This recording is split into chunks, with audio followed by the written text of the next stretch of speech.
Your book. On this show, we pick pieces of pop culture that were important to us in a given year. We then discuss memories and dig into those movies, albums, shows, and more. I'm Brad. And I'm Geoff.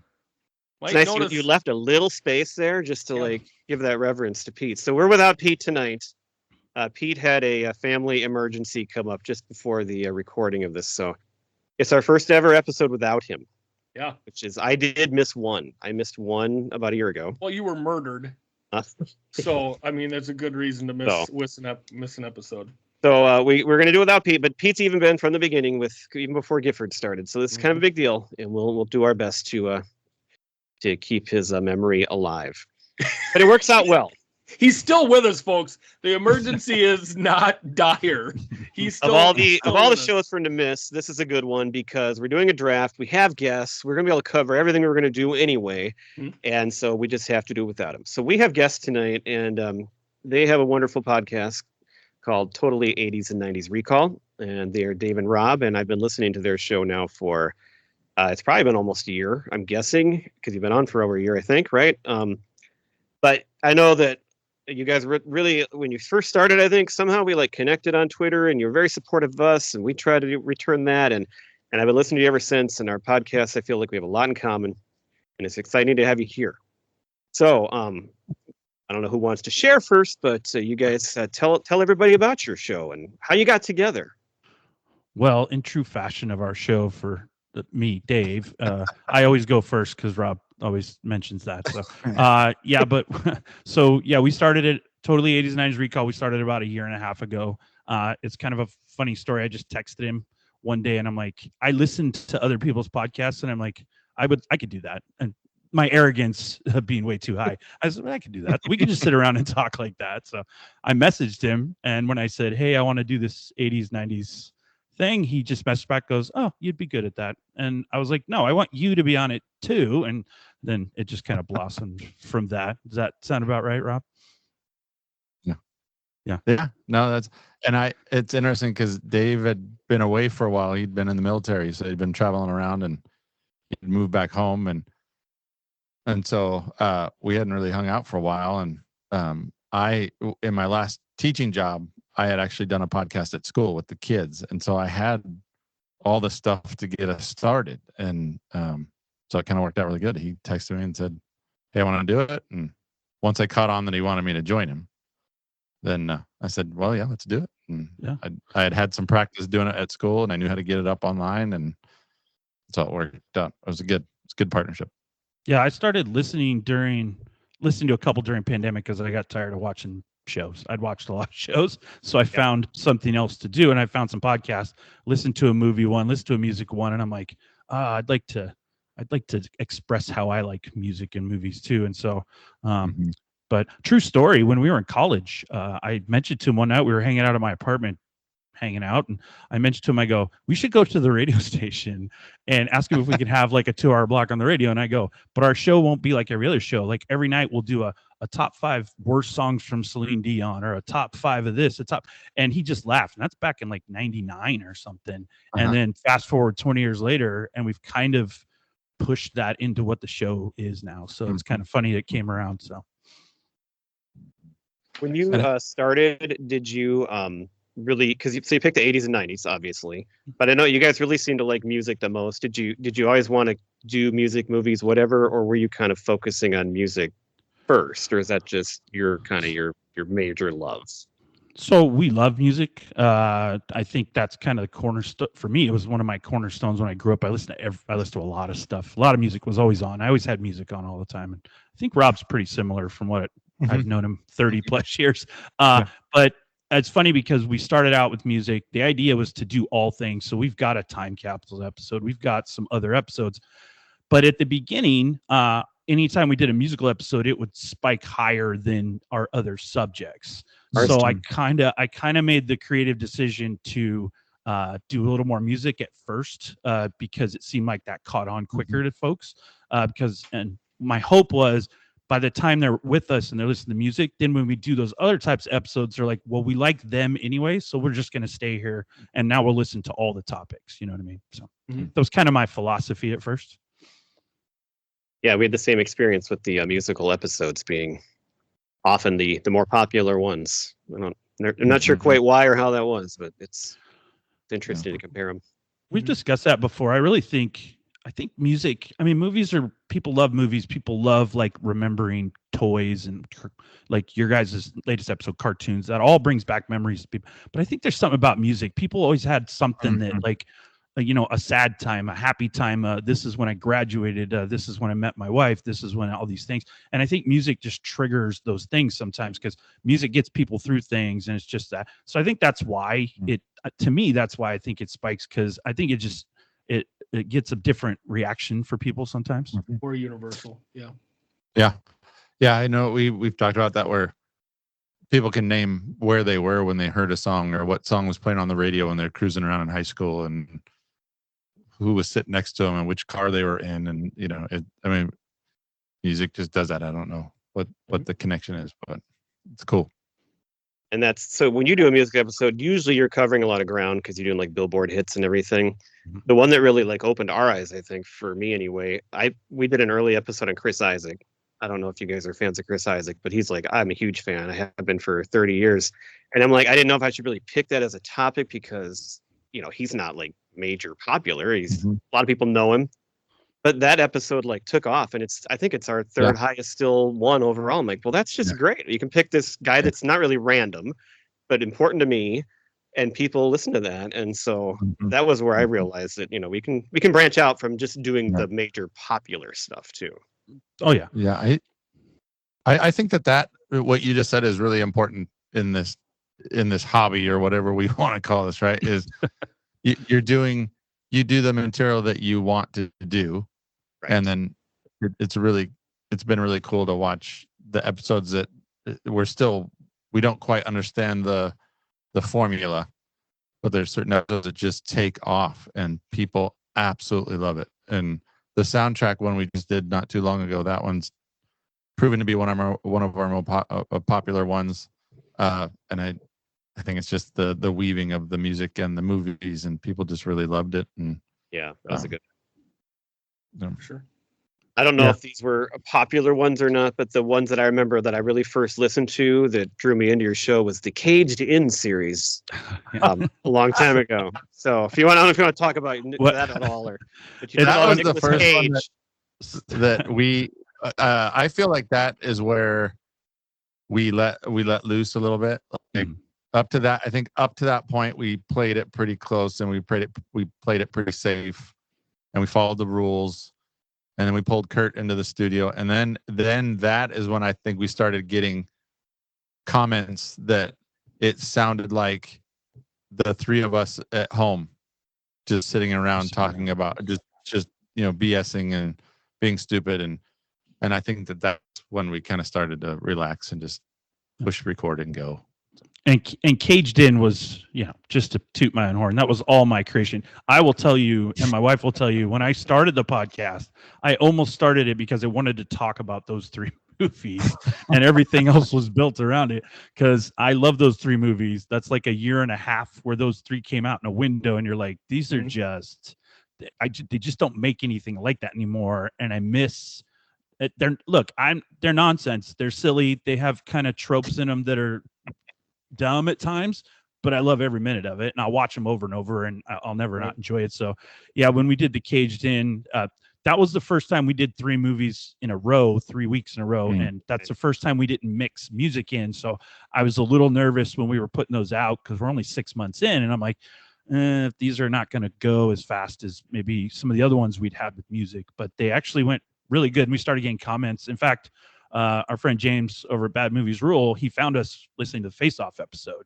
and he was like, "Oh, this is great," So, the Caged In went really good. We have a plan. I have a plan. Maybe next summer. We didn't do it this summer. Next summer, I want to do. There's that window. There's some Keanu windows that maybe a Keanu, like a killer Keanu month or something like that. So.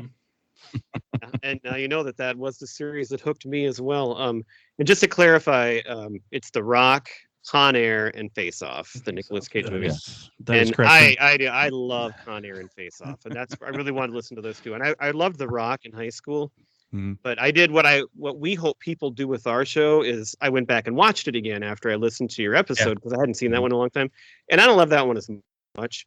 But it was still good to go Yeah. back and watch it. And then, once you listen to you talk about it, then it gives you more of like another reason to go check it out again. But yeah, I'm a sucker for Con Air and Face Off almost anytime. So. They're great. We have we Johnny still back at we Fox. still quote those movies. We have a pillow in our studio with Nick Cage's face on it when he gets off the bus in Con Air and he sees the sky for the first time. That weird look you make. Yeah, we have a pillow. My wife got it for me for Christmas, and Rob doesn't love it. He thinks it's creepy when it stares at him, but it's okay. So. I don't like it. I'm looking at it right now. I don't like it. But I will say, my feel son unsafe? walked into our. Being there by yourself? No, actually, I feel safe with him. I feel safer knowing that Poe that he's watching. That Poe is watching me. No, my son walked in the studio one day when I was doing some recording, and he goes, "Is that Poe? Is that Nicolas Cage?" And I was like, "It is." So he knows. We've taught him. Yep. We've taught him the important things in life. So. I was so the next question we're going to ask you too, and you kind of maybe hit on it a little bit with some of the music, but maybe not too specific, but also Nicolas Cage maybe. What did you guys prepare a few pop culture influences that were really important to you probably growing up, but they could be from any time in your life? That's what we always ask our guests. So. Well, I'll let Rob. You want to go first this time? I'm gonna let you go first. I'll go. I think for me, the two that I wrote down was the things that I was really into when we were growing up was music and sports. Those were the two things. I wasn't so much on the movie end of things. Dave was more the movie guy, I think, and we didn't go to movies very often. I mean, we were the VHS rental family, and so movies weren't as big to me. But man, music and sports were the two things that. Any particular artists and that really caught you? Well, when the '90s hit, when '92, when I was a freshman, and that '92 through '96 era, when the grunge was hitting in our area, and so the Seattle sound and Nirvana, and I'm a huge Pearl Jam fan, so that became something different than what I'd experienced prior, right? It was all top 40, it was all radio hits, it was all and then this new music came out that was so different, Alice in Chains and Pearl Jam, and it was emotional, and it became what I realized that I liked, right? I didn't know that I liked that, and then once I heard it, I was like, oh man, this is what I like. So yeah. And to our Minnesota contingent, we should add that we found out before we started, when you brought up sports, that one of your people you love was Kirby Puckett. We got he was my guy. Yeah, he was my guy. Yeah, my father, like my grandfather, he was a big baseball fan, and he turned me on to Kirby Puckett, and so I just started following him, and the rest of my life was watching him, and it was awesome.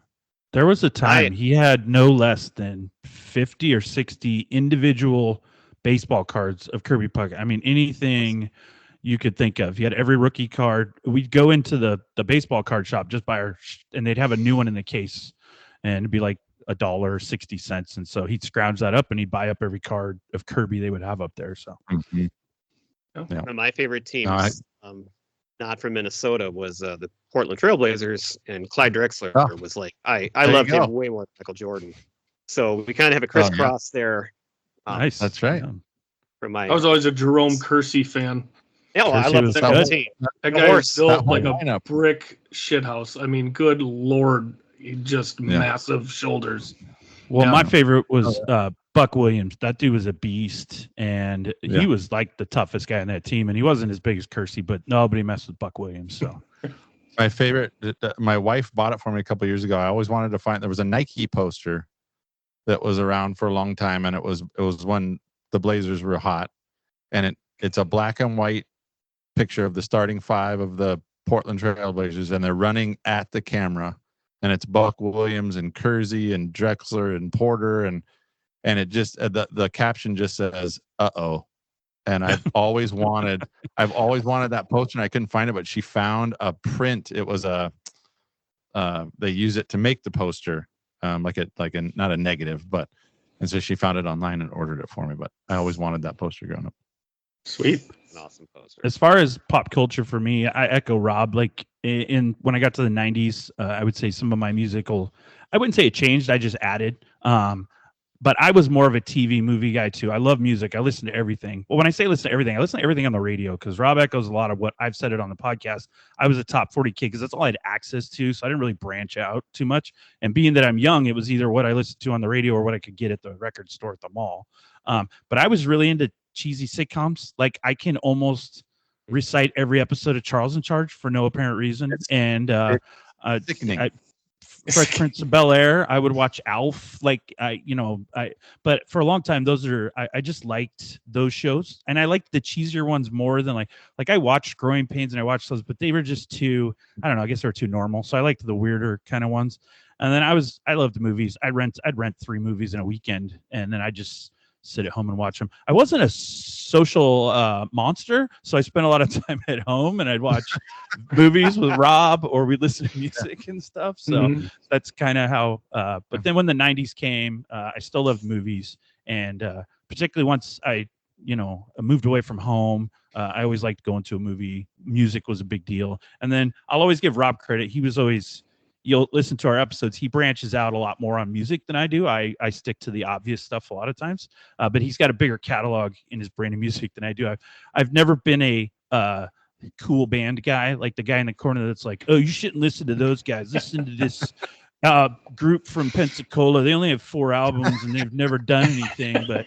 And so Rob loves that stuff, and it's great because it diversifies our show. But I'll give him crap all the time. He's like, nobody wants to listen to this. Nobody wants you to say this. And he'll always tell me, no, people love it. It's great. So this sounds, I mean, you two sound like me and Brad. I mean, not Brad. Brad is the music guy. Like he still seeks out new music and is on top of, things that are upcoming and coming, now for music. And like stopped listening to music probably in like 2000, 2001. I mean, I hear it. It's on the radio. I've got kids and they listen to stuff, but, Brad seeks that out, and I'm much more of a movie guy, a TV guy, and so it's kind of funny to have you two on and listen to you speak like that and think, oh yeah, I've heard that. I know that story. I brought this up to Rob earlier too, but I messaged Dave, like, so you gave him a lot of shit when he brought up the Sundays that one time. And I'm like, that clinched it for me in that episode, because they are amazing. And it was so cool to hear somebody just bring them up in the wild like that, because they were pretty big in the 90s. I mean, I was surprised you hadn't really even heard of them. But so when he brought that up, I thought that's great. I don't always go with Rob on everything, but that was a day where I liked the direction he went. But a lot of times, Dave, you get my vote.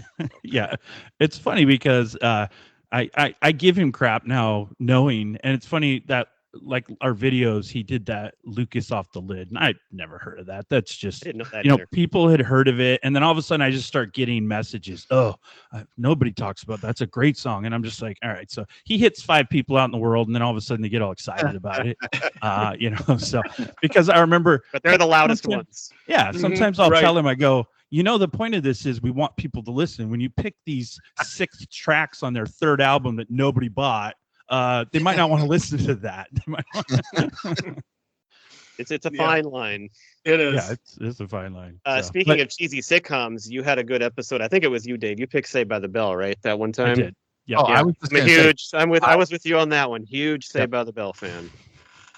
So that was fun. And Rob was not on Dave any day. If we were in some kind of a trivia and it was Saved by the Bell trivia, my money's on Dave.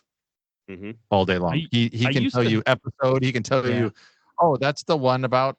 No, I don't. I used to have a standing bet with some people, and they actually tried it with a couple times with some friends of mine I knew in Florida. They would play the first 15 seconds of the episode, and I could go, I can tell you the entire episode in 15 seconds. So they'd play it, and then I'd recite it, and then they'd watch it, and they go, what?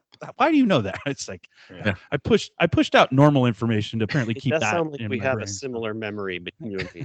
So I could do that with Friends episodes. I could probably do that with Seinfeld. I can do that with Seinfeld for sure. Oh, yeah, for sure. Yeah. We haven't got to Seinfeld yet. We're going to, but that's my favorite all-time show. So it's obviously going to happen. So for sure. Awesome. All right. Last question.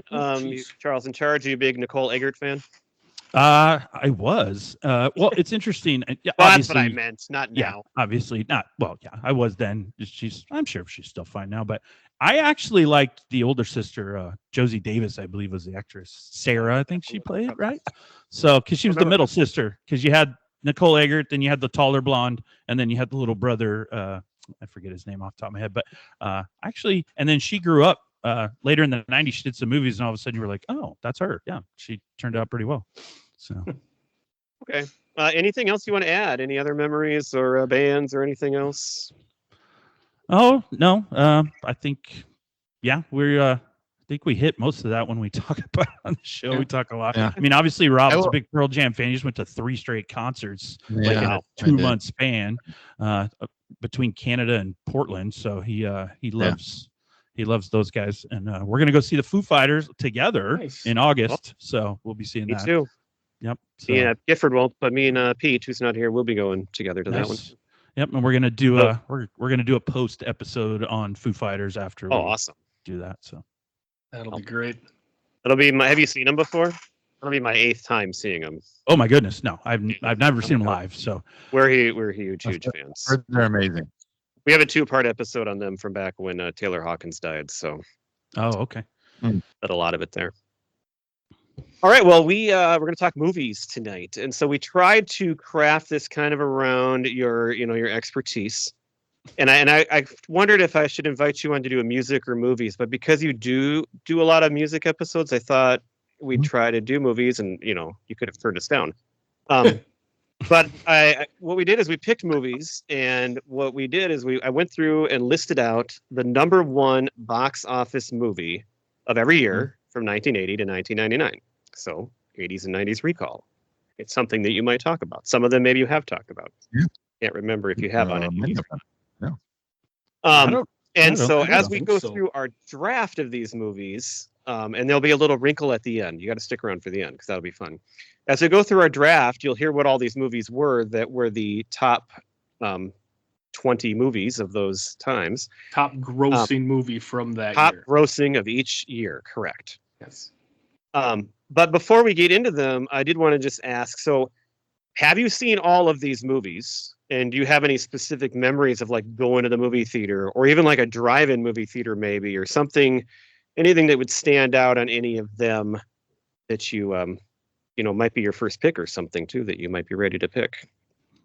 So for me, I have seen every one of these movies. You And have. once you got to the 90s, I would have seen most of them in the theater. I can look at the list and see. And in fact, Ace Ventura is not on there, but that was a drive-in. I just thought of that because you said drive-in, but I saw that at the drive-in. So,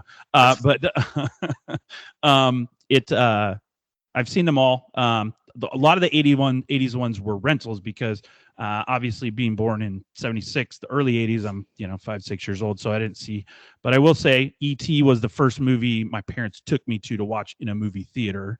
I remember going. I didn't remember all the E.T. I then saw it again later. So, but several of these movies became, I think Top Gun I saw in the theater as well. So, but a lot of the rest of them in the 80s were rentals, but I would rent them as soon as they were available so that we could watch them. How about you, Dave? Uh, Rob, sorry. No, that's great.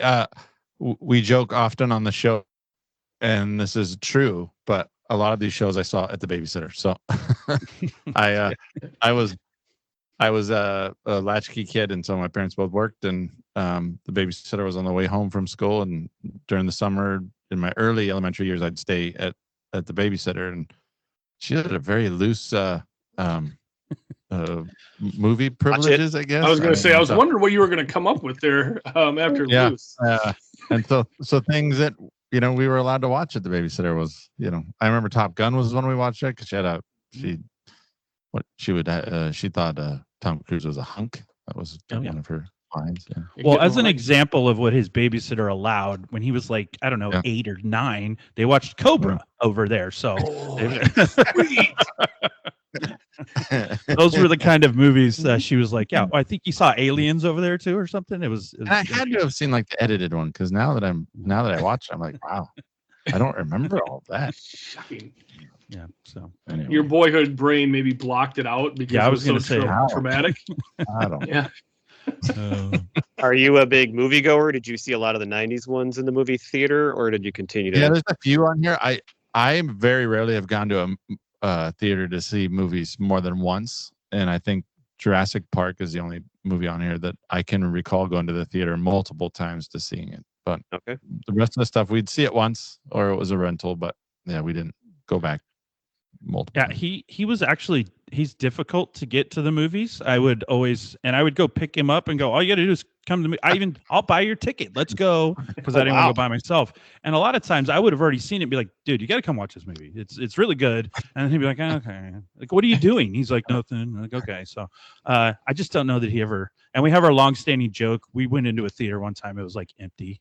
And I forget what we were watching, but I sat down and then he sat down right next to me. Oh, and yeah. I was like, That's hey, tricky. man, like you can just go a seat over. No one else is here. And I he's just like, remember no, I'm looking just at gonna me sit. going, We're the only two dudes in there, and we're just sitting right next But to I each other. paid for And this seat. yeah, exactly. I was like, I'm not He looked at paranoid me of and it or he anything. I'm like, I just want to put my elbows out while I'm watching the movie. Come on. He You got to just know about looked at me man. and he goes, I told him, you got to know "What about are you man doing?" space. I was like, I'm sitting down. He goes, no. Would you sit this close to me at home? Yeah. Like, no. So I always He goes, make, I always make fun It's of a Rob. I'm like, you're the free guy sequel. that comes into an empty bathroom and stands next to the guy at the urinal when there's 5 other urinals open. Yeah. No, that's not okay. That's not man That's code. not okay. No, that is not okay. It's Definitely tricky though not. at a movie when you go together. Though I can see it happening. So I gotcha. Yeah. If it was a little fuller, I could get it. But the guy If with you're the the only one. flashlights, looking over like, are you two okay? a funny business. Yeah, no How funny. about you, Giff? Keep your hands where I can see them. Well, you mentioned drive-ins, so I know I saw Men in Black and Independence Day at a drive-in. It might have been the same night, because usually you go to double, or it might have been 3 that you get into or something. Yep, We would do it for our fraternity and kind of like a rush thing, you know. So I'm pretty sure I saw those 2 in not only the theater, but also then at the drive-in. I'm kind of with you guys, like the 90s ones. Basically, once I got my driver's license, so 92 and on, saw these in the theater. The only movie I've not seen on this list is Who Framed Roger Rabbit. I've not watched that entire movie all the way through. I've told on this podcast a few times, like the Phantom Menace went to a midnight showing in a brand new movie theater. I don't think people knew it was there. So it was me, my 3 roommates, and I think 2 or 4 other people in the entire theater. So that was kind of fun. I think we left at least 1 seat in between all of our roommates, just to let you know. Very good. I remember my aunt taking me to Top Gun at the movie theater. My brother took me to, I think, Batman and Terminator 2. You know, so saw a lot of these. But again, in the 80 through 82, 83, I think I saw Return of the Jedi in the theater. But, you know, it was more spotty when you're younger, of course. You know, when you're 4 years old, 5 years old, a little tough to take a kid to a serious movie, you know.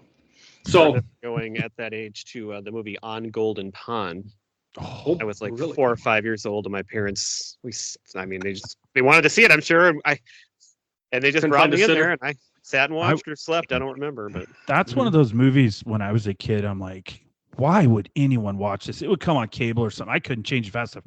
And then I was deployed once and it was on like a movie rotation. I watched it. I'm like, this is a really good movie. is it okay? What am I I think it's supposed to be good, right? I'm like, I missed out for like 15 years here. What are we doing? I remember my dad only took me to, I can only remember 2 movies that he ever took. It was just me and my dad. One was Unforgiven with Clint Eastwood. And then the other one was the original Dune. And I look back now and I'm like, that is weird. That was a weird choice to take a kid to. But For me, Yeah, there are. Oh, sorry. Go ahead. Oh, no, go ahead. I was just gonna say there are like 2 movies on here that I have not seen. I blew my co-host mind last week when we talked about this. I'm sure you'll agree. I've never seen Terminator or Terminator 2. Oh my God. Oh, wow. So that's a big hole in my. Brian is just I'm beside myself. He couldn't believe. We get into this whole thing with Harrison Ford and him with Indiana Jones and Star Wars movies because Presumed Innocent, I think, was the first. Witness. No, I went to Witness with my family when I was 9 years old. Witness, That's the first Harrison Ford movie I saw. Yes. I'll admit, Return of the Jedi is the first Star Wars movie I ever saw. So imagine going backwards then and going, oh yeah, now it makes more sense. Because it was the first one I'd ever seen. And Terminator 2 I didn't see Terminator because it was deemed a little too violent when I was at that age. So Terminator 2 is the first one I saw. So again, when I go back and rented it and watched it, I was like, oh, now Terminator 2 makes more sense. You should have gone to my babysitter. I should have. Yeah, I wasn't privy. I think at our age, I don't know, maybe Gifford, but a lot of people saw Terminator 2 probably before Terminator because it was such a big movie that year. And we were only 15 years old. I'm guessing a lot of you went to see it as a blockbuster. And that's why I'm surprised I didn't go see it. I stood in line to watch that movie. I stood in line for a while to watch that movie. Yeah. I'd seen Terminator prior to Terminator 2, and that's why one of the reasons I was so excited to see it, because that movie just blew my prepubescent mind when I ended up seeing it. So I was like, oh yeah, the second one's gonna be sweet. I was surprised I was surprised I never saw it because I had a friend before I met Rob. He had a big brother, and he would pass these videotapes to us. I saw Porky's, Friday the 13th, Nightmare on Elm Street. This is how I consumed all those because if my mom knew I was watching those, it would have been the end of my week that time. So that's how. So not getting Terminator is kind of interesting, I guess. So yeah. For me, the big movie on the list was Batman. That was the one that really brought me into the blockbusters and action movies. And I was 13. My brother was home from college for the summer, and he brought me with one of his friends to that, and I was just so excited. And that one just kind of was a huge deal.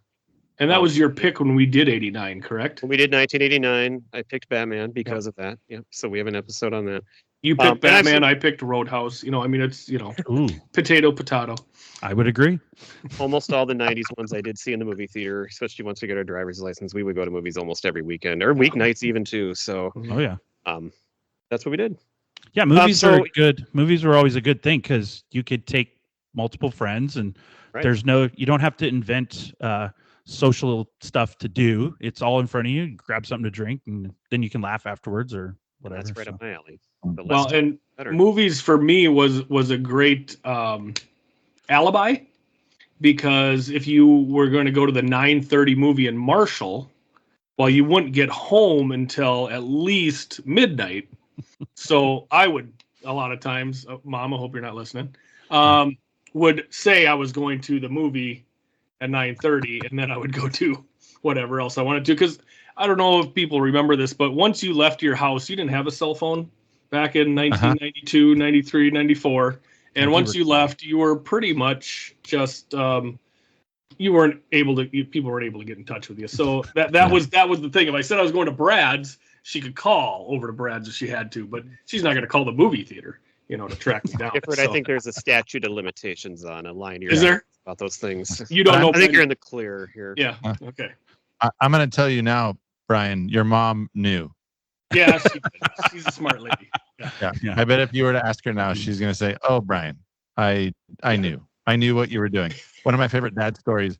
I remember my sister. She had pink hair, purple hair. She was smoking pot down at Dogwood Park, and and then I was on the basketball team, and I was honor society, and blah blah blah. And I was like 18, I think, and I was sitting on the porch with my dad, and I thought I was pretty hot crap, and so I knew the night before my sister had gone downtown and had partied a little too hard and needed a ride back or something. So I'd given her a ride back, and it was all kept secret. And I remember my dad going, "Yeah, your sister's doing really good. She's really improving." Well, I knew what she was doing, and I looked at my dad and I said, "Dad, don't let her fool you." Well, like I was one of the guys sitting on the porch with him. "Dad, don't let her fool you."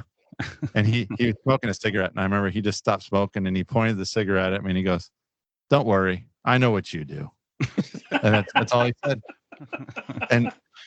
And for to this day, I'm not really sure what he knew, but I'm positive he knew everything. So, every skeleton. All I needed was plausible deniability. Okay, that's what I needed. So I think you were a little more nefarious than I was. So I went to the movies and I came home. So that's why I was such a social stud. Well, trust me, I went to plenty of movies. But did Marshall have only 3 when we were still in high school? When we were in high school, they had 3 movie theaters. So once you made your loop through the ones that they were showing, you kind of had a couple weeks there where there wasn't something new. So that's, you go off and do something else, Ours was the Oak Grove 8. That was kind of the hot one for a while. And then there was Must be nice. 8. And I do think that the third theater in Marshall kind of rotated the smaller movies more often. Like we went to the Crying Game there. That was kind of a weird movie for people in Southwest Minnesota to go see. So they played some of those there. Okay. That was one I still have never seen. The closest I've seen to the Crying Game is Ace Ventura. There you go. It's a pretty close reenactment. It's not that far off. So, okay. Well, then I feel like I've seen it. I saw it. A bunch of people had rented it, and they're like, "We're gonna watch this because we've been hearing about it." We watched it, and then it was over. We looked at each other like, "That wasn't good. That was bad." Why did we watch that? I really don't remember what I thought of it much. I know I didn't love it. Yeah. So, we had a theater in Milwaukee where we lived, and like I think you were just saying, but they'd get the movies 6 months after they actually came out, and so like we would go down there. We saw New Jack City for like $1, and then we saw like one time I went there and they did a double feature, Weird Science, A Real Genius, and it was like $1.50 for both movies, and so, but they did all the late run movies, so then you could go to the theater if you didn't see them the first time. So. But nice. people nowadays don't realize they just stream whatever they want. Like you were mentioning about once you do the loop, you're done. Yeah, movies would stay there for like 4 months, and once you watch them until they got new movies in, you're like, okay, I've seen everything at the theater. So that's why they'd go see it more than once too, because that's what was there. No other option. We were when I was in 8th grade, we bought a convenience store and rented movies, so I was able to watch everything on video after that. That was the best part of high school. With that was my streaming. I got to pick the movies we bought for the store, and then as soon as they came in, I could go home and watch them. And that was a good reason to hang out with Brad too. Was not only just the music that he introduced us to, but he had access to every single movie that you'd ever want to watch. You didn't have to rent; they were free. Exactly, it was awesome. That'd be so much fun. It was, and I worked for my mom, which was great. I had to go to Blockbuster like a normal person. I was Blockbuster. Yes, Brad was Blockbusters. What a segue. Yes. So we're gonna do our draft now. I think we're ready. We've hinted at some of the ones that are up for grabs here. There are 20 total. We haven't mentioned them all. So as we go through here, you will catch on to what was the top grossing movie in each year, and we'll see what everybody's personal taste is. So our draft order is going to be Dave, then Gifford, then Rob, and then me. And we decided to snake it, so I'll go twice at the end. Back up to Dave for 2 again there. Nice. So, Dave, you have the first pick. Are you ready to share your big number 1 pick? And can I just kind of explain for everybody again? I don't know if we explained it real well. So we were going to have Pete on, obviously. So if we've got 20 movies and 5 guys, that means there's only 4 movies for each person to pick. So we're going to continue. We're only going to pick 4 of these blockbuster movies. And then at the end, our last pick will be, we're going to drop our bomb. And the bomb needs to be a movie that you really love, right? This is something that's near and dear to your heart, but it has to qualify. It has to be less than a 50% critic score on Rotten Tomatoes and grossed less than 50 million at the box office. So those are the criteria we need to hit when we make our last pick. So that's why you got to stick around for the big bomb at the end. The big bomb. Right. I will say, now that I have the number 1 pick, I looked at these movies and you said we're doing the top grossing film for all 20 years. I will say at the beginning of this, some of these are not the best movies of that year. No, or that my I would favorite typically not pick. And although I miss Pete a lot, I would have loved to have him here. The fact that there's 4 of these we don't have to get into now is probably better than, because I felt like at the end of this I was gonna have to grab something that I'm Yep. like, this is not something I'm really gonna watch very often. Right. Agree. When I made the list, I was kind of surprised at how I wasn't as interested in the movies as I thought I would be. So and I mean, ranking them, you do your top like 5 or 6, and then I just started from the bottom. I'm like, okay, this one's definitely not. No, not this one. Yeah, not this one. You pretty take much maybe what I the did bottom too. 5. You know, the best of the worst. well, you can really tell what people were watching because multiple franchises have multiple movies throughout all 20 years. They're like they repeat several times, so they and, taken up. and sci-fi definitely dominates this list. Did so, and that's a good segue because you're asking me for my number one. Okay, it's a little bit of a sci-fi because this is hard. I was looking at all these movies. I'm going to lose something I really want here, but if I'm looking at this list and I go, which one would I grab first to watch? Then I'm going to have to go Back to the Future. That's going to be my first choice. That's always a movie I can watch. Even though I know all the answers, it's funny, it's fun. I love it. Some of it doesn't make any sense, and I don't mind. It's just a great movie. it is, and that's our pick from 1985. That is That was my number 2 pick on my list. So you got a good one out of that. Yep, That's one that I remember seeing in the movie theater with my family. I think one of the first big ones I went to. And then you watch it with your family when you get older. It's one you always watch with your kids, and it goes through all the generations. That's the brilliance of it. And it's not going to make it back around to you. There's no way that movie was going to make it back to you. No. Yeah. No. Not going to make it back to the top. Let's just put it that way. Yeah. We had talked about on one of our shows that they consider that movie to, like, screenwriters use that movie as an example of a perfectly written movie. Like screenwriting colleges and stuff will use that as an example because it's a good story. It just follows it's a very likable story, and people keep coming back. I would argue for The Princess Bride for that category, but it would be one in the running. For sure. Yeah. All right. Well, I'm along with Dave here. This is a very hard first pick because you're not going to get any of your 1, 2, 3 or whatever after this. So, but my number 1 I have on here, I've said this a million times that the sequel is better than the original. I'm going with 1991's Terminator 2 Judgment Day. Ooh, I actually thought you were going a different direction there. Is that good or bad that he went a different direction? No, it's good. It's fine. I just, when he was describing, there's another movie that fits that description for him, and that's what I thought he was going to say. So. And that one is also very high on my list as well. So you guys have a little advantage that you know each other so well. I get a 1 week listen to you to try to form how I think you're going to draft, and then that's how I set up my board. But who knows what curveballs may come? So exactly. Rob, what's your number 1 overall pick here? My number 1 pick is going to be Jurassic Park. Oh yeah, right. And only because I for me at the time, what was I, 16 or whatever, that movie was such a big movie at the time. It was such a groundbreaking movie, and I mean, people were talking about it, and I mean, I watch it now and I go, man, the CGI is really not good. But at the time, those dinosaurs were real. They were real. They were on screen and they were real. And I don't know, I had everything. I had action and I had humor and I had, I don't know. I just thought that was, for me, that was a very, pivotal movie growing up. I think the effects do hold up. Movies. And I think the effects in that one hold up very well. And same with Terminator 2. I think Terminator 2 was one of those movies like The Matrix, where you had a leap forward in technology and what they could put on the screen. And I watched Jurassic Park still, and I still think it's just excellent, and I love every bit of it. That's good. The scene that I really remember, and I don't remember why, they're in the dining hall at the end, and they're running from the velociraptors, and there's a scene where they jump up into they go up into the crawl space in the ceiling. Mm-hmm.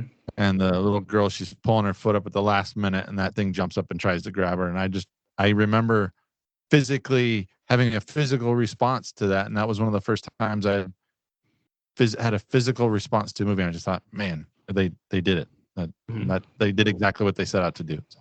His first physical response being that he watched Cobra when he was like 9. So, well,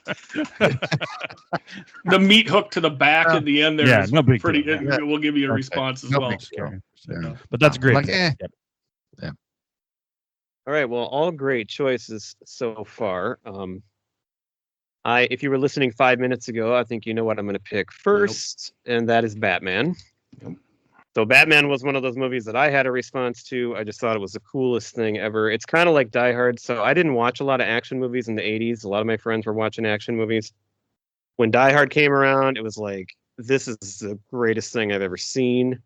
And then Batman it's a different movie, but it was kind of that same thing the next year. You hadn't seen a lot of superhero movies or anything like that. And it opened my eyes and I loved it. And then my second choice is going to be one that has made a big resurgence because was it just last year that the sequel came out 30 years later? And I'm picking Top Couple years, yeah. For my second one. I do love that movie. I haven't seen it in quite a while actually, but I can still remember most of it and watching I didn't love Maverick as much as everybody else. I thought it was a good movie. Like it was entertaining, but like my wife was like, this is the greatest thing I've ever seen in my life. And My a lot wife of said the people had same that thing. reaction. There's a lot of women. My wife said the same thing. She's like, "Oh, it's so much better than the first one." I said, "That's blasphemy." First of all, the first one. You can like the second one, and I like the second one, but it's not better than the first. She will stand outside on a rock and go, "You're wrong. It's better." And I'm like, "Okay," but The effects are better. She really hates Kelly McGillis, so it just spoils the whole movie for her. Sure. Speaking of a reaction, a lot of people had a reaction to that movie. I just saw somebody today, some guy on Twitter, I don't know who it was, but the question was, name the greatest sequel in history. And he said, I'll start. And it was Top Gun Maverick. And I'm like, really? The greatest sequel in history? Wow. So, I have a pretty strong reaction to it. I absolutely love it.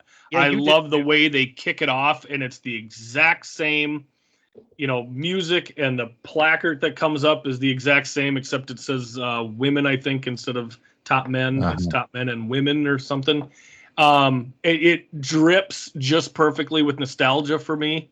And so I absolutely love the movie. I think I've seen it about 3 or 4 times since it came out on streaming. I skip all the stuff that isn't, the flight stuff. I'll just fast forward.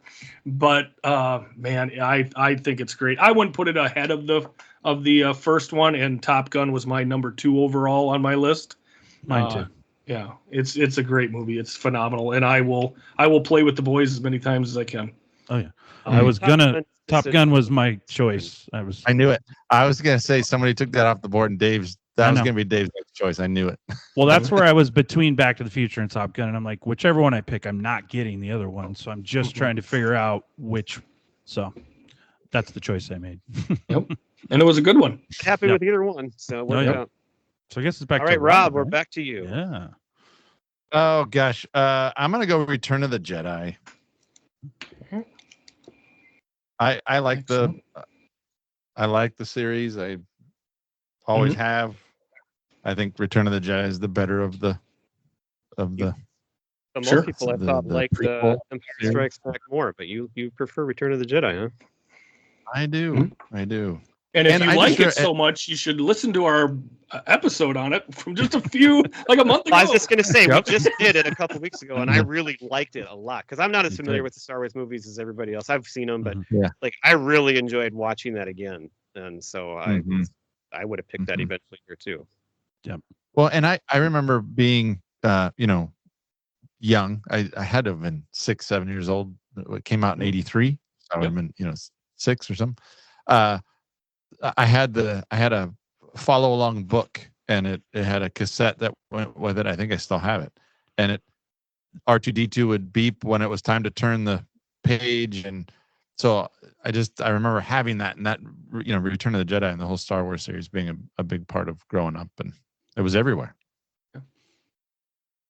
Yeah. And I'm going to basically second verse, same as the first for me here, where I believe the sequel is better than the first movie. And I'm going Empire Strikes Back. It was number 3 on my list, so I'm extremely happy to get it here.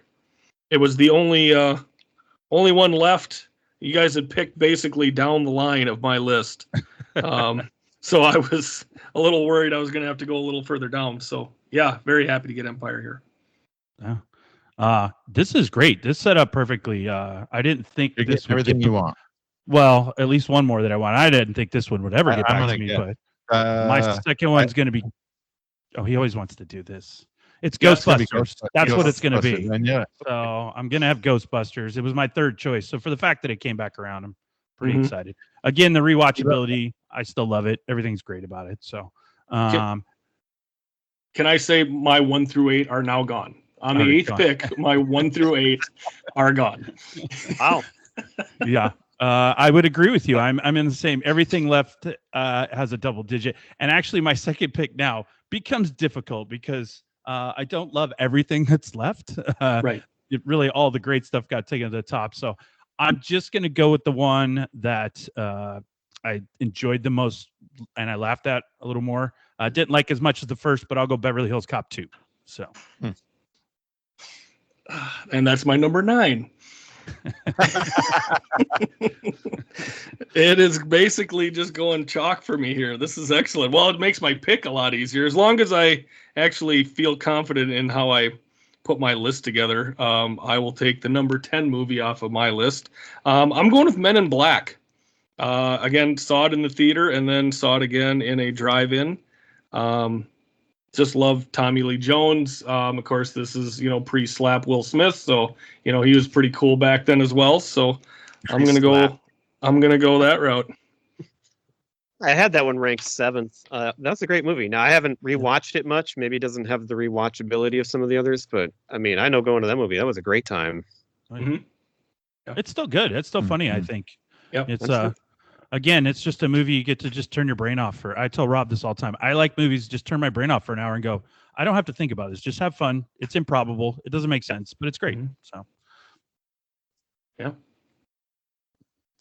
Well, Rob, you are up. Well, and I don't know Pete. I've not met Pete, but I feel like Pete and I will probably get along really well. It sounds like his picks. He's an affable guy. Crap. You guys give him crap for his picks. Well, I'm gonna probably. This seems like this would be a Pete pick, and I'm gonna go with Who Framed Roger Rabbit. Okay. He would pick that. He would definitely. He would absolutely pick that without a doubt. And that is the one movie I hadn't seen all the way through. So I just by default, I put it at the bottom of my list. I got it. I would happily pick it too later. Yeah. So. Yeah, but I definitely think he would have probably had it rated the highest of us. So, Who would Pete? Pete would for sure. Yep. Well, I have seen a GIF, and I also had it at the bottom. So okay. Oh, really? So actually, there were only I had 2 movies underneath it. So okay. Well, there we go. I'm picking in place of Pete today. There you go. No, I just remember it being keeping that memory movie. Being 11 years old and the mixture of live action with animation, it was weird. It didn't fit the mold of what movies were supposed to be, and I just remember thinking this is really odd. It's a very strange movie. Well, and I've said this a million times on the show. It's an opinion and it's not wrong. You're free to pick that pick and put it on your board. There's no shame in that. But understand that everyone else is picking for like rewatchability. I liked it. It's funny. Rob picks it because it's odd, and that's what I remember about it.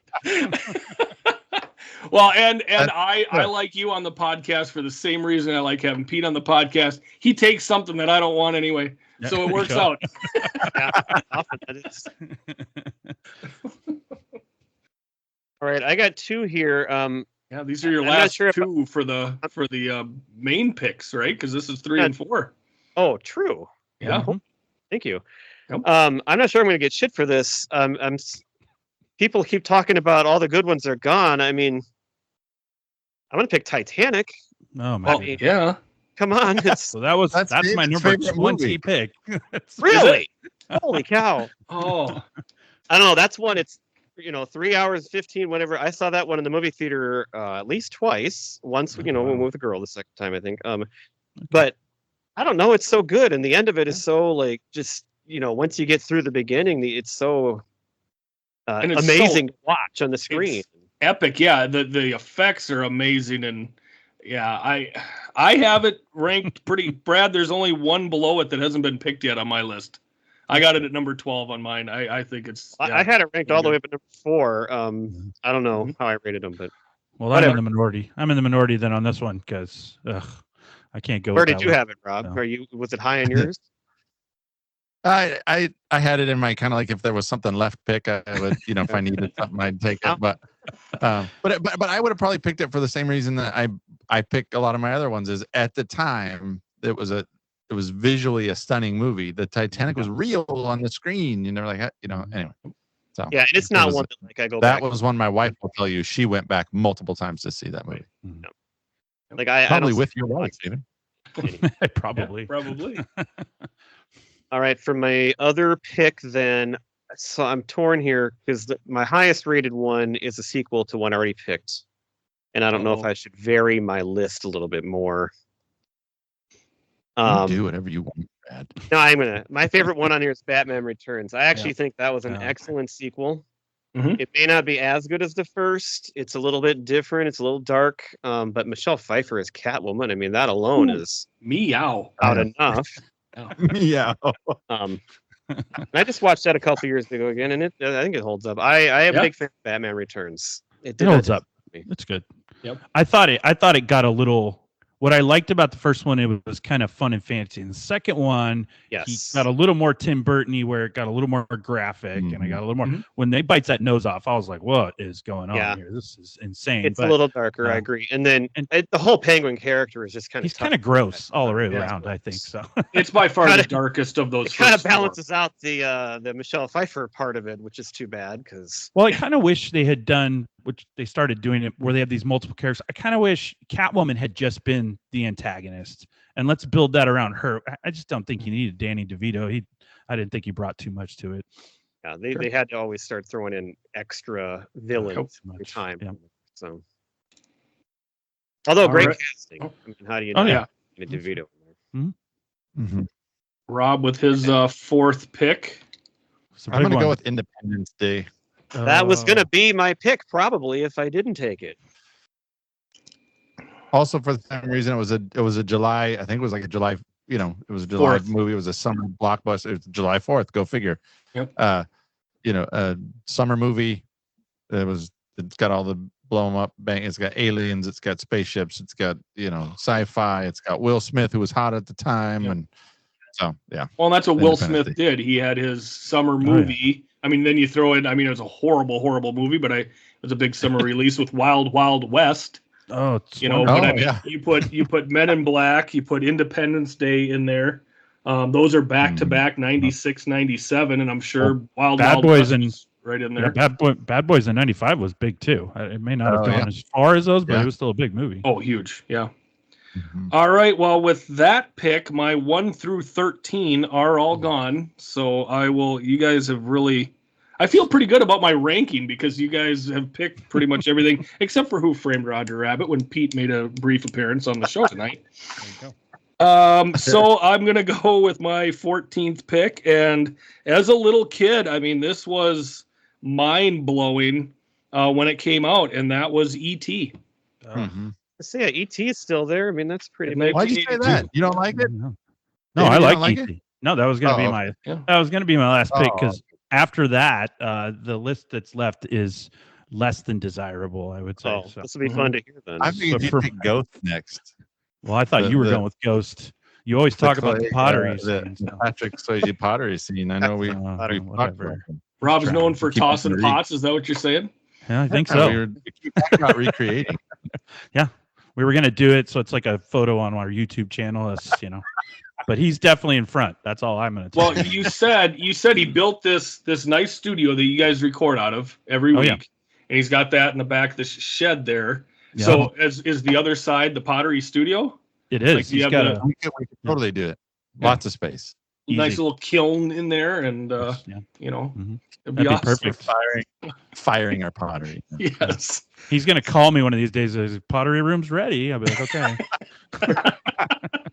I'm curious what Dave's going to pick because I feel like there's one pretty harmless choice left, but he. Oh, Yeah. So I can tell you that I don't love any of the 5 that are left, and it's between 2 because 3 of them are just unpickable. I'm gonna go with a sequel that I thought was better, and I'm gonna go with Superman 2.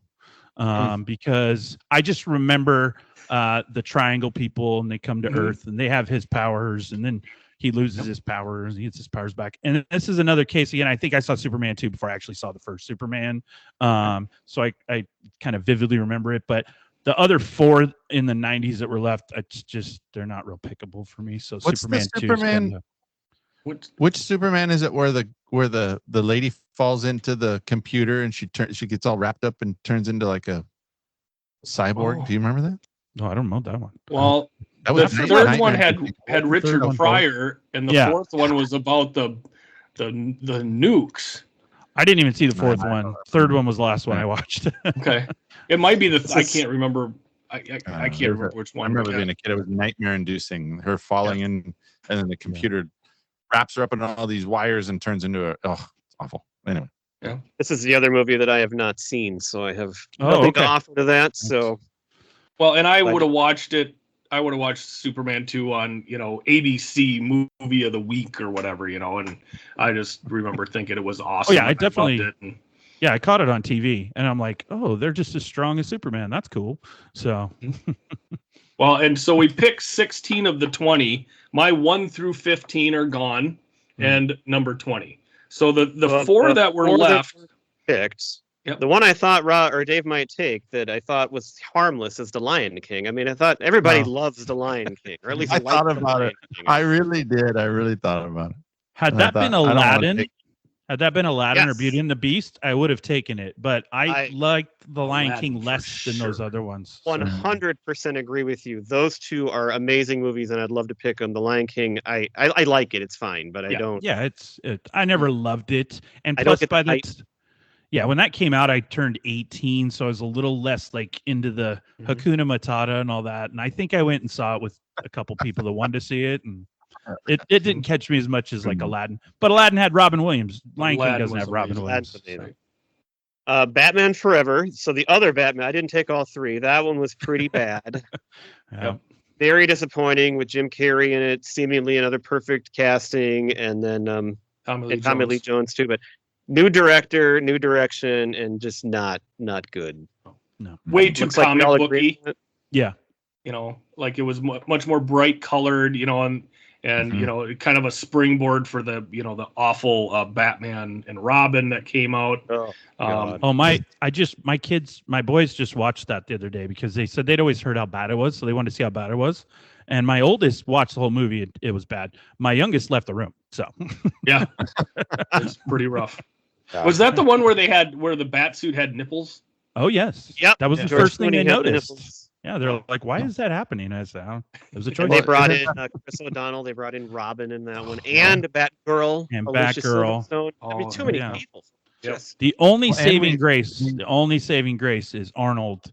At least delivers a little Arnoldness to the man. show. Kick If you some didn't have eyes. that, it would be terrible. But yeah, his Mr. Freeze is crazy. We so. kick some ice. Yeah. Mhm. So terrible. device. Isn't that the movie we steal a sound clip from it on our Yeah, we do. on one of our categories where Yeah, he ducks it's it for off. our worst. It's for our worst Historic. actor.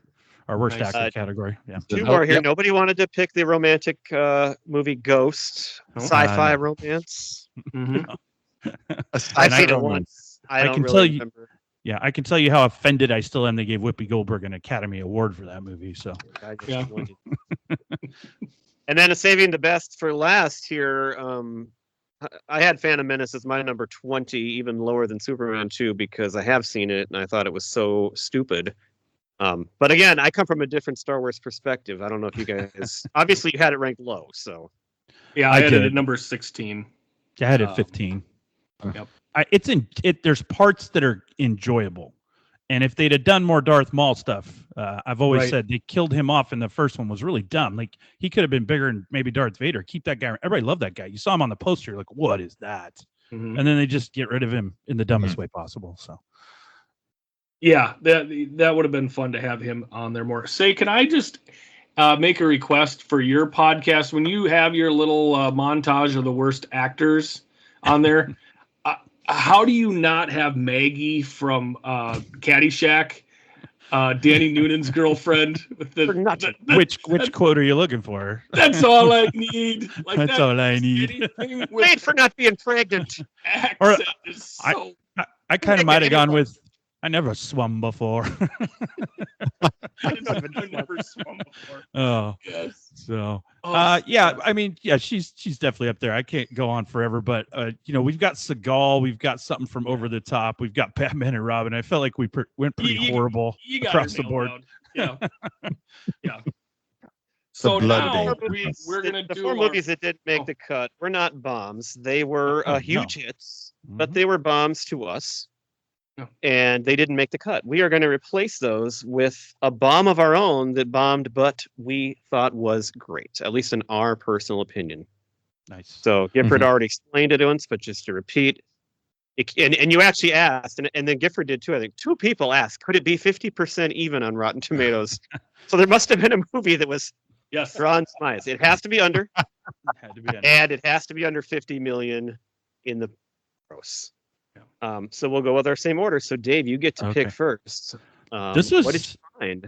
this was tough. I had 5 movies I was deciding with, and they're all amazing in my opinion.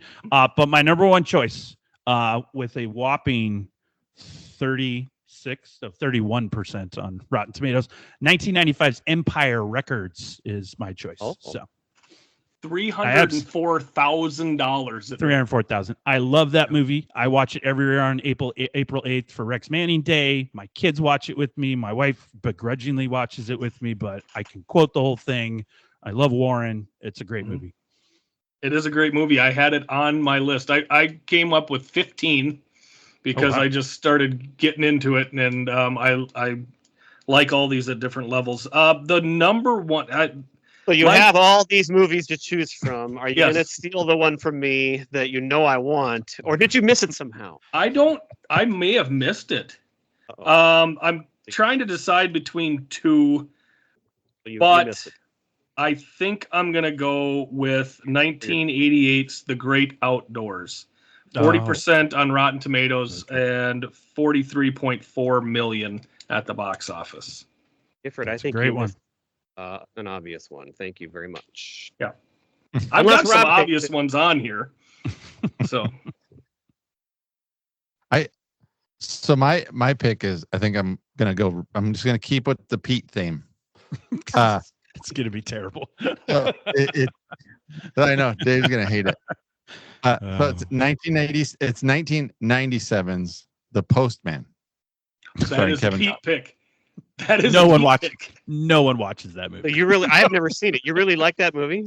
I do like that movie, but I like kind of the post-apocalyptic type movies. And it co-stars Tom Petty. So there you go. Yes, there's That's all you Tom gotta Petty. have. That's Yep. where Pete. So there you yeah. go. it is. You gotta have Tom And Petty I in mean, it. this And is perfect he's because amazing in it, by the way. we did like 3 weeks ago. We did musician cameos in movies, and Pete. I don't think he's ever seen this movie, but he picked Tom Petty in The Postman Yes. as one of his picks. So Dang, Rob, you I are didn't so on even know brand. It's Pete. amazing. I don't even just- know Pete. And I'm telling you, Pete and I are Yeah. buds. Just No, to so clarify, Rob to Pete, we did our 96 top movies. We picked our top 10 movies in 96. He picked a Jennifer Aniston movie that he's never seen because Tom Petty did the entire soundtrack. Oh yeah, So he's never seen the movie, but he picked that. And I was like, I He's think you're the missing one. the point of our Awesome soundtrack. activity here. Yeah. This is I don't care. ridiculous. Anyway, no, so this movie, it made 14, depending on what list I looked at, it was 14 to 17 million domestic, and it only made 30 million worldwide. And it's only got a 17% Rotten Tomato score. There you go. Sounds right. Yep. Okay. 100%. Well, either Gifford, you threw me a bone here, or you missed this. So my number one, and it's not even close. It made 39.2 million at the box office. It got 45% on Rotten Tomatoes, which was close, but I was thinking it might get it, and it did. We did our 100th episode on it. It's the basis of our entire podcast. Oh my God, is that Three really?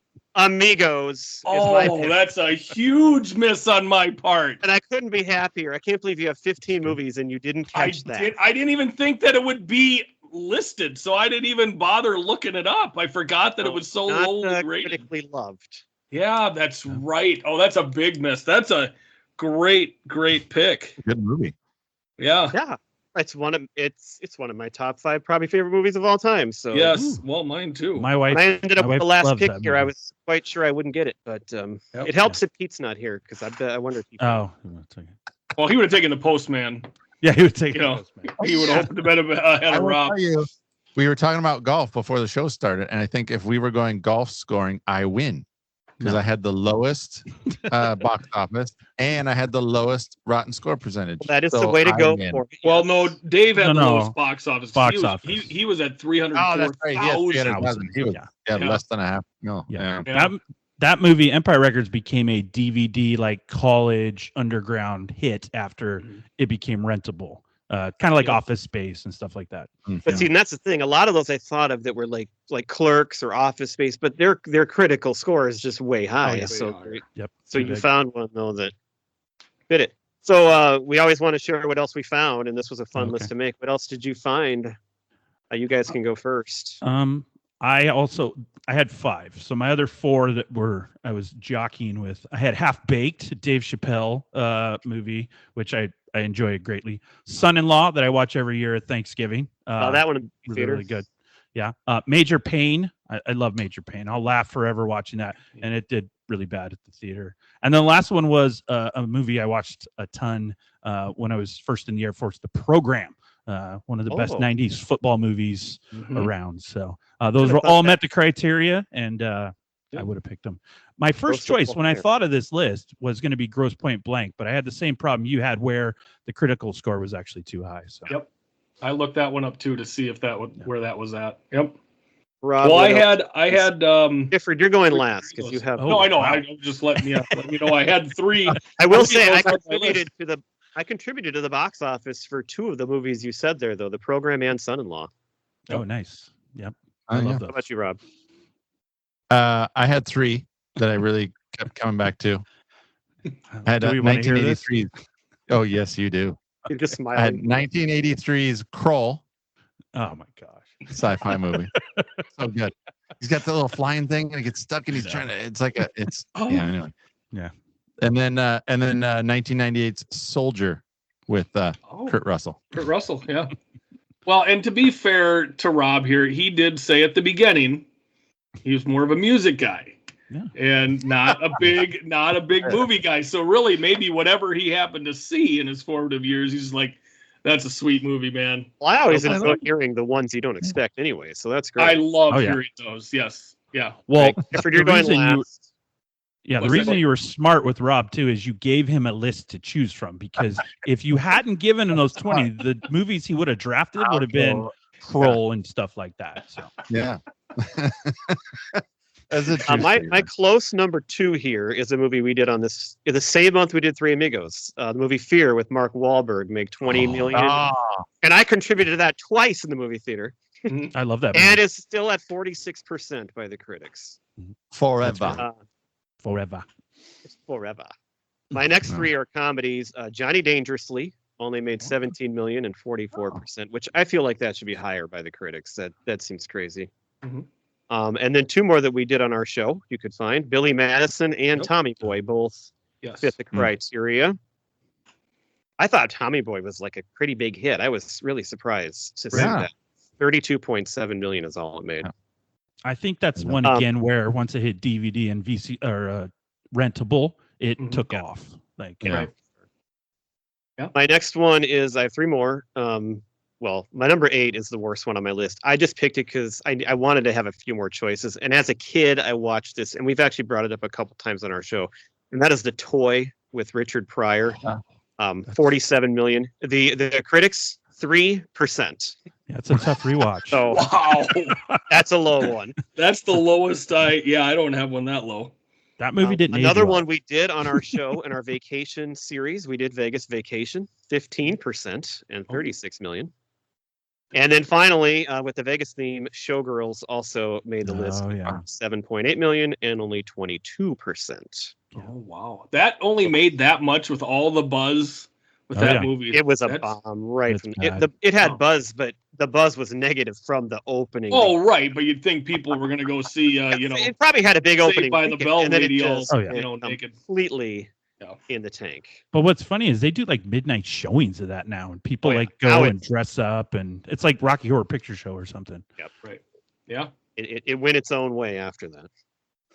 Well, obviously, big miss by me with Three Amigos not being picked. But the other one I was trying to decide between with Great Outdoors was Kingpin, 1996. That one had a 49%. So Really? it was scratching the surface. And Ooh. when we did our something about Mary, I remembered a quote from one of the Fairley brothers saying, "We went nuts with this movie because our last one bombed so bad."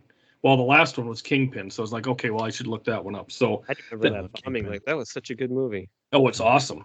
I got one movie I talk about a lot on here, Drop Dead Gorgeous from 1999, at 47% and 10.5 million. Can't Hardly Wait from 98, 40% and 25.6. I missed that one. I would have had that one up there. Mm-hmm. Brad, you did me the honor of watching this one recently, Idle Hands from 99. That it was 16% and 4.2 million. Yep. Booty Call. Does anybody ever watch Booty Call? Nope. Yep. Booty Call. Yes, Not, that one. not a great rewatch again, but I remember it. Yep, 31% and 20 million. Wildcats from 1986. Oh, I saw that one in the movie Goldie theater I think, Hawn. too. Goldie Hawn, yeah. Yeah, 26% and 26.3 million. And then these last two are just for me. The Adventures of Ford Fairlane from 1990, 25% and 21.4 million. And then Harley Davidson and the Marlboro Man from 1991. I think that was Mickey Rourke and Don Johnson. 29% and $7.4 million. And I'm sorry, I did have one more. It scrolled onto the next page on me. I didn't scroll down far enough, but Rob's gonna know this when I say it, and you might laugh at me, but big movie when I was a kid, watched it on cable all the time. Grease 2. I know all the songs. It got a 35% and it made like $15 million. Sure. Yeah, That's one of those that seems to be having a new following coming back. I've seen a lot of things about that recently for some reason, and people saying it's better than the original. And it is. I will argue that all day long. It's getting a new life for some reason. He says Before that we just to wrap it up, or sorry, go ahead. bother people. No, I think he says that just to make the wives mad. Oh, no. It's wonderful. Before we wrap it up, why don't you guys tell them the name of your show, where they can find it, maybe anything you got coming up that you want to throw out there? Yeah. So again, our show, first of all, thank you so much for having us on here. I couldn't be happier to have come on the show. I was very excited when asked. We haven't been, I think it's only the second show I've gone on besides my own. So it's nice to get asked it's fun to interact with other folks. So, but yeah, we're totally 80s and 90s recall. You can pretty much find us everywhere, anywhere you listen to podcasts, Apple, Spotify. It's kind of the same spiel all of us podcasters like to throw out there. But this week releasing, or probably whenever this releases, could have been a previous week, but our latest episode, our latest episode is we covered the Goonies, kind of some 80s classic movie there. And then our following episode after that, we're going to be doing our favorite hip hop / R&B rap songs from 1998. So it's 1 year. Be sweet. So that should come out the day after this one then. So if anybody listens to this, they will hopefully then tune right into that one. Go on over and check out some cool hip hop from 98. So awesome. Yeah. All right. Hey, Gifford. Yeah. Do you know what band is not a bomb? That would be Preacher Row. Right. Their critic score is 100%. Yes, it is. Yes. They didn't quite hit it at the box office, but they're critically acclaimed for sure. Yeah. All right. So we did our best without Pete. Thank you for filling in for him, Rob. You did a fantastic job, and thank you guys. And it was really fun to have you on. I've been listening for so long. So hope we get a couple new people to check you out and they find your show. Well, and we'll plug on the other Get it. side, so hopefully some more, Yep. a couple of the folks that listen to us that aren't listening to you. So I forgot to say, because you had mentioned when we were listening to each other, the first time I reached out to you is because I listened to your podcast. I was mowing the lawn one day and I saw it as a recommendation. So I was like, okay, I'll check this out. And it was the first time. And I think it's when you had the Shirley podcast, or you had guests on. Oh, that was last summer. Yeah, it was last summer. And it's funny because we had literally 2 days before that done our show where we did 87. We drafted there were 35 number one hits in 1987. So we drafted our top 10 each of all the number one songs on Billboard. And I listened to your episode and it closed with a draft. And I had said during the show, hey, this might be the first music draft. And Rob's like, oh, okay. Then I heard it. So I had messaged you because you had liked something of mine. And I go, I just want to let you know, I'm not copying your show. I've already recorded this. I remember that. That's nice. I promise I've recorded this. We recorded it like 2 days ago. And now I'm listening to your show and you're drafting. I just want you to feel like I'm not stealing your format. I promise. Well, and the beauty is there's a lot of overlap and there's room for both. And hopefully, like you said, people find both because there's a lot to like about both, I hope. At least I agree with your guys. So always. All right. Absolutely. Well, thanks for coming on. We'll see you next week. Look forward to it. Yep. Right. Have a great one.